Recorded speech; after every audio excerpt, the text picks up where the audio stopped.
The RCMP Heritage Centre is a not-for-profit charitable organisation mandated to share the story of the Royal Canadian Mounted Police. This is one of those stories, part of your heritage.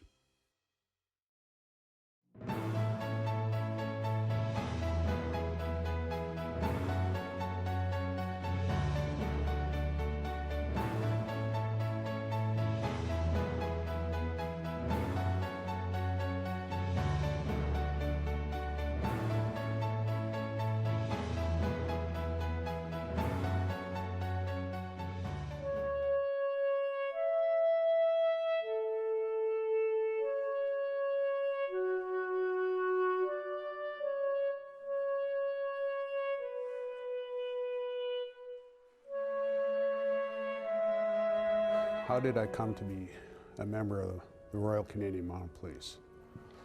Well, my anniversary date is October 29th of 1976, but I like to think that I joined the organization the day I was born in Ottawa in 1955, as my dad was a member of the force at that time as a corporal at Rockcliffe.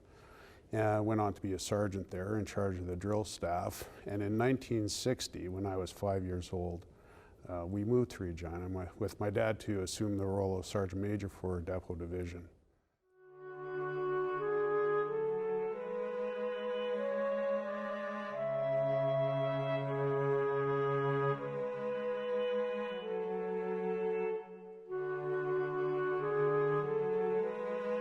I had been in training from the time I was 2 and we moved to Regina and Depot till the time I was 20 and started going through training. I had been in training all that time.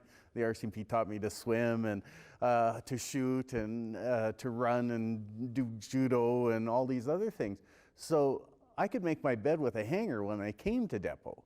It was no challenge. The Depot was no challenge. And then I went to the field and my goodness, was it ever different? And it was so challenging. It was so different.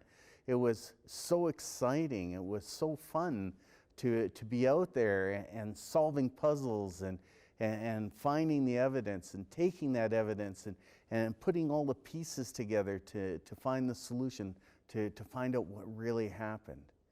And initially it was so different because I had trained all the time for training. And to go through training was a piece of cake. The idea of going for a 5-mile run, you wouldn't know what to look at me now, was nothing. It was a piece of cake. Off I would go. But suddenly, I'm doing police work, and it was so different, and it was so engaging and so challenging that I can't think of anything else a person would rather do.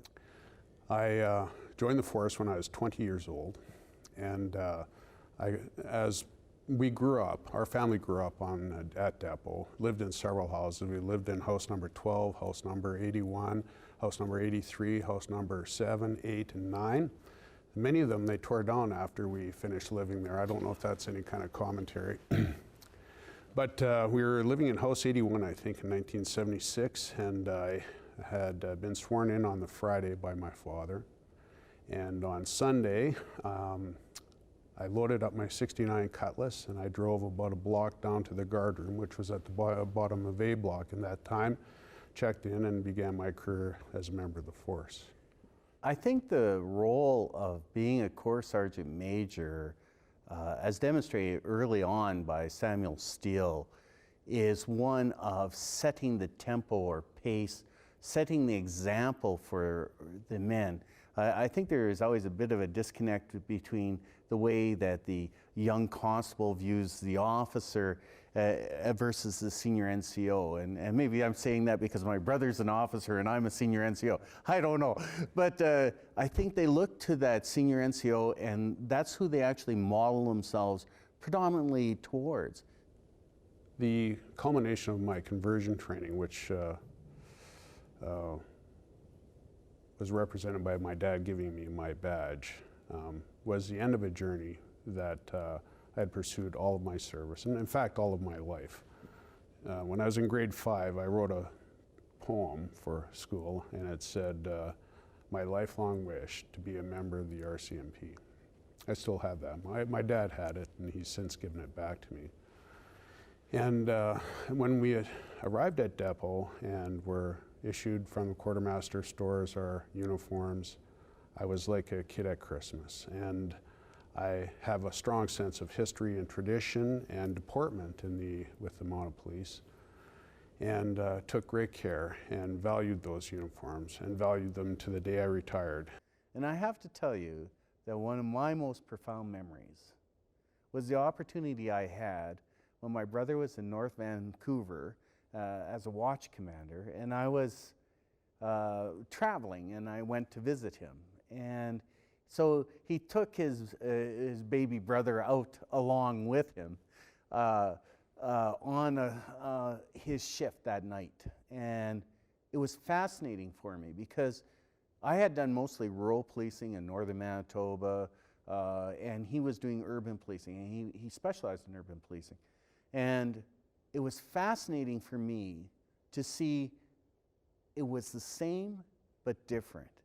It was the same. The values that we hold dear, the idea of serving the public and solving the crimes and working to make the community better was the same whether I was in North Van or there. And it was very interesting. It was very fun to work with my brother as well. I wasn't actually working. I was just kind of riding along, adding commentary, I suppose. But it was so different, yet it was so much the same. So it was a big eye-opener for me to see that it didn't matter where you were policing in Canada or what kind of policing you were doing, the fundamentals, the principles that we police by, the principles that my father as a Corps Sergeant Major and then as the training officer espoused were held true regardless of where you were or what members you were with. I recall arriving at my first posting, which was Vancouver Special O section. I'd never been to British Columbia before, and I'm a flatlander from Saskatchewan. And I loaded up my cutlass and headed off to Vancouver. It was in December 20th, I think, of 1976. And I recall I burned the brakes out of my cutlass going through the Rocky Mountains because I had no idea how to drive on those type of roads. And I arrived in the Lower Mainland, which was quite a jump in size and scale of city from what I had been used to. And it was a typical winter fog in the Lower Mainland, and I recall vividly attempting to find my way to the hotel I'd been booked into, and I had absolutely no idea where I was or where I was going. You couldn't read the street signs because you couldn't see more than 2 car lengths past your vehicle because of the fog. And somehow I made it to the hotel, and I commenced. There was some basic training that occurred when I arrived in Vancouver, and the fellows used to give me a hard time because they had said I had sunburned tonsils because I was always looking up with my mouth agape at the tall buildings, of which I wasn't very used to. Vancouver was a very exciting city for me, especially in the work that I was involved in. Working files that were international drug dealers and organized crime figures, murders, all types of different high-profile investigations. It really was just wonderful. And I kind of look at my service in 2 parts. The first part being my time as a special constable with the Vancouver Special O, and the second part being as a regular member serving in uniform at municipal detachments. And my first municipal detachment in a full-time position was as a corporal at North Vancouver Detachment. I spent 7 years in North Vancouver Detachment, most of it on the watch, as a corporal, a sergeant, and a staff sergeant. It was a tremendous environment for me. And I recall the first time I was operating a marked police vehicle by myself, driving the streets of that detachment and feeling like I had fulfilled my lifelong ambition. And I never lost that. You know, over the next 20-some years, I served always at municipal detachments. And I used to say to young members arriving at the detachment that every day when I put my blues on in the locker room, I would look down at that yellow stripe. And this wasn't a conscious thing, it would just occur every day that I would look down and see that yellow stripe and realize how blessed I was to be able to fulfill a lifelong ambition, to be able to be a member of the force, to have the opportunity to provide a service to Canadian citizens and the public.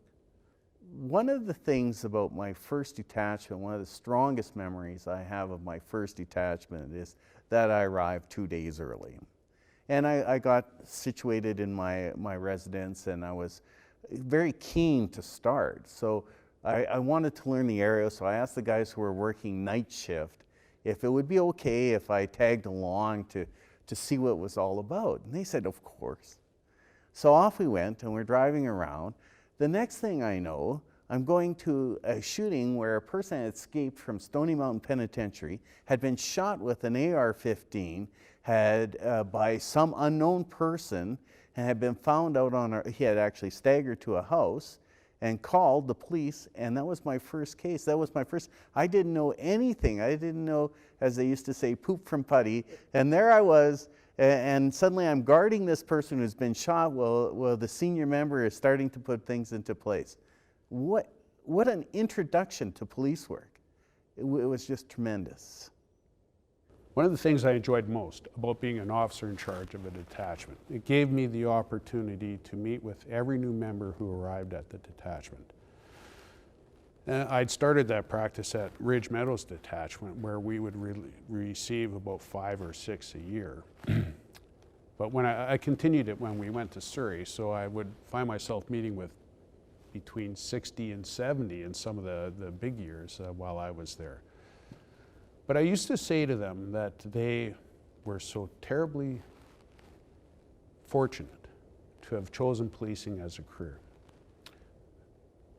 It is a job that the Canadian public, by and large, has a great deal of respect for. There is a profile and prestige with being a police officer in this country, and a professionalism that is recognized in this country that provides you with a certain status.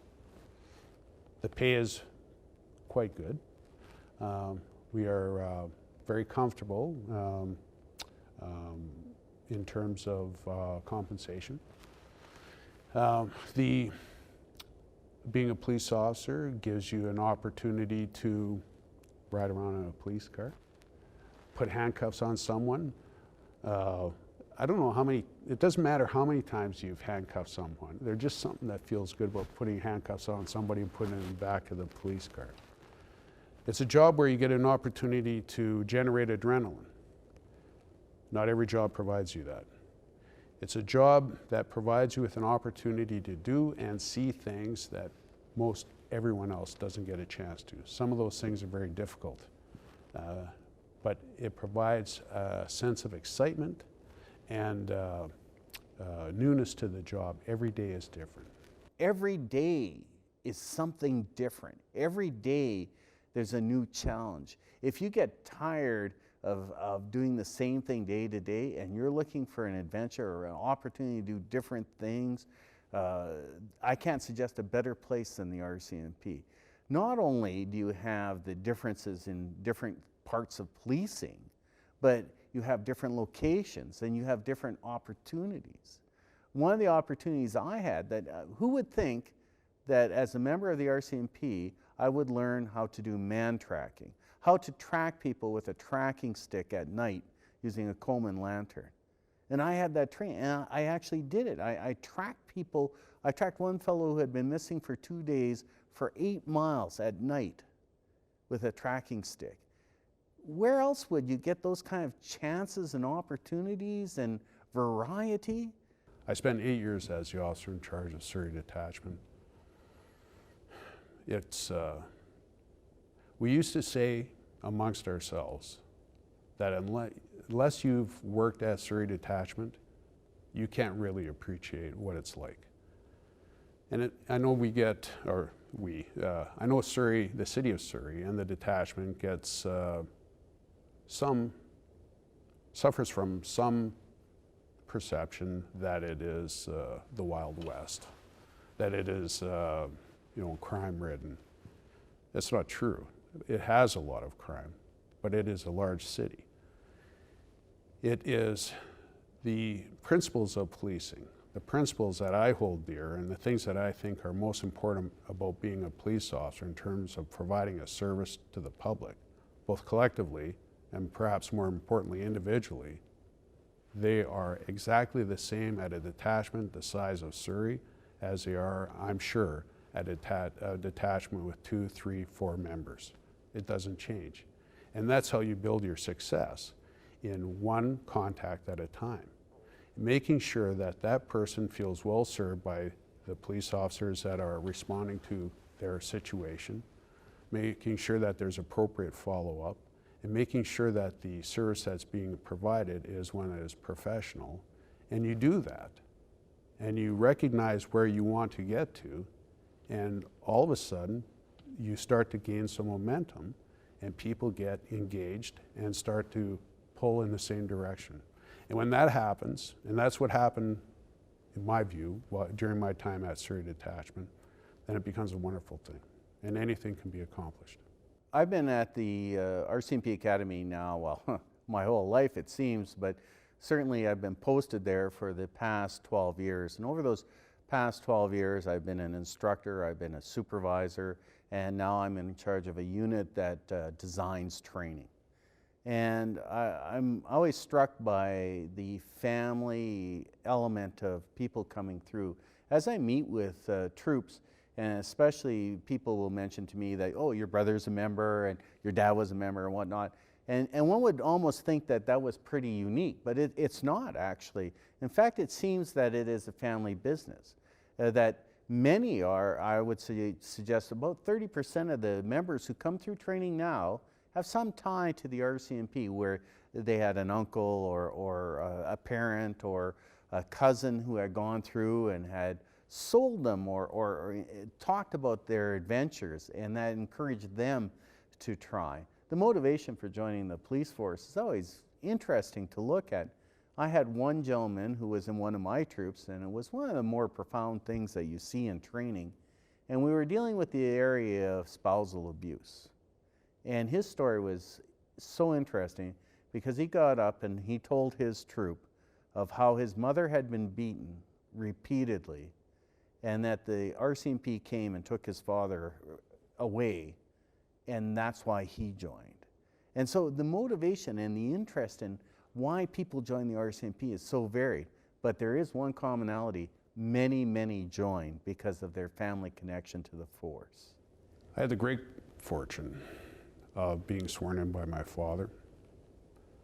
I had that fortune continued by having him present at my retirement function. In my retirement remarks, I spoke directly to him and provided this information to those that were there, that he had been my role model as a member of the force. From my earliest recollections, he has been a larger-than-life figure. I have many memories of my time living at Depot, but probably the most dominant one is walking alongside him in his boots and breeks from House 12 towards the Sergeant Major's parade at noon. And of course, all sons feel their dad is 8 feet tall. And, but my dad was a tall fellow, especially in his high browns. And like I'd look up at him as, pardon me, as we made our way towards the front of the chapel where he would step off. And you would think he'd be preoccupied with the task at hand. He was going to take command of the parade that was in his name, Sergeant Major. But that walk from House 12 to the chapel, he was always completely engaged with me. And I felt so special because there's always quite a few people, tourists, to see the noon hour parade. And I was special because I was walking with my dad. And so then he'd say, okay, he used to call me Chuck. Okay, Chuck, I gotta go. And then he'd turn on his heel, and then he would just become a different man. And on that parade square, and pardon me, I'd be left behind watching this. So that was the image that really started to burn that fire where I wanted to be a member. But I think it speaks to the type of man he was as well too, in that his primary focus from House 12 to the chapel, he wasn't distracted. He was spending his time with his son. And as I grew older and I became more aware of the type of man my dad was, it became apparent to me that he had a humanity about him. In my view, and pardon me, and I mean no disrespect to any other sergeants major or any other drill sergeants or corporals. In my view, I don't think there's been another like my dad. His voice, his presence, his style, his panache, his handlebar mustache, and his bearing. But again, that was, he's told me many times that was his favorite job. And he had fun with it. And sometimes there can be a mean edge to that type of fun in those who, in some drill quarters. Not for my dad. He had at his base a strong sense of humanity. When I first became a member of the force, I'll tell my story this way. When I first became a member of the force, of course, because he was before in Rockcliffe, but primarily in Depot from 60 to 1980, he would have been known by every recruit and then member who passed through the force. So when I arrived in Vancouver in 1976, I wasn't Fraser MacRae, I was Bill MacRae's boy. Many identified with me as Bill MacRae's son. Or as soon as they would hear my name, MacRae, they'd say, "Hey, are you MacRae's kid?" And even today, I will encounter members, mostly retired members now, mind you, but so many that have shared with me how my dad made a difference to them. His career started very, very young, and joining the Navy when he was just 16. And I can remember trying on when I was 16, trying on his Navy uniform, his shirt, to see how it would fit.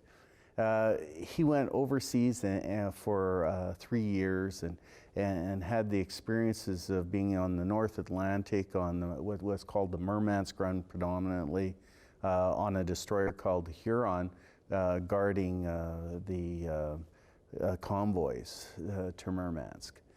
He returned from there, and he floundered a little bit on his return to Canada, where he tried being a baker and he tried to be a bouncer, and none of those things really suited him. And he finally set on the idea of being an RCMP. And I think he was a little hesitant at first, not sure if they would take him. I think he always wanted to be, but he wasn't sure if they'd take him. So they finally did take him. He applied and he got in, no problem and whatnot. And then In the earlier parts of the career, he did investigations the same as all of us do. The first 5 years or so, he was doing investigations. And then they brought him back to Rockcliffe to be an instructor. And he hit his stride. And he started out as a drill instructor, and he was phenomenal. He had a voice. I laugh. I grew up here at the Depot Training Academy, and I went to school about a mile away at a school called McNabb. And on noon parade, you could hear him yelling commands or yelling at a cadet or whatever. It was, so he kind of hit his stride when he got to the drill section. And then based on that, he got his next couple promotions, and he ended up being the sergeant major here at Depot Division, and he was going to move that forward. And he did it outstanding. And things you have to think about his career, and he was the last corps sergeant major, last sergeant major of any kind, to take a noon parade with cadets on horseback. I can remember being in a buffalo coat with my sister watching after he would come in. It was like ridiculous below, probably 40 below, and all covered with frost, coming in from riding horses out on our parade square here. I remember them selling the horses too. And I remember talking to my father about when we got the first Canadian flag. And I thought it would have been a very joyous memory for him. And he said it was very mixed. It was very interesting because he said, I fought under the Union Jack. So it seems strange to put up a flag that I hadn't fought for. And not that he was against it, don't take me wrong, but we don't think of that now. Certainly people my age would never think that losing the Union Jack would be any concern. It'd be great pride in becoming Canadian. But for all the servicemen and the members for many, many years, they had fought under that. So it was a tremendous, interesting time to be around and to interact with my father and hear of his perspective of how things should be or could be. And I remember many of those kinds of events, talking about the horses. He was certainly sad to see the horses go, but by the same token, and this speaks to his intelligence, I believe, his realization that we aren't using them, and to make training reflective of the skills, knowledge, and ability that members actually need in the field. He was sad to see them go, but he recognized the necessity to bring training into the 21st century. The Memorial Parade every September has provided myself and my brother the opportunity to march with my dad in the parade. My dad, for many years, was the troop commander for the Veterans Troop, and I'll never forget my first opportunity to march in a parade with my dad. And as troop commander, he had to answer for his troop. And when the sergeant major called upon his troop, there was audible gasp by people impressed by his response. And it sent a shiver down my spine because being the veterans troop, they were at the rear of the parade. They were the last troop called.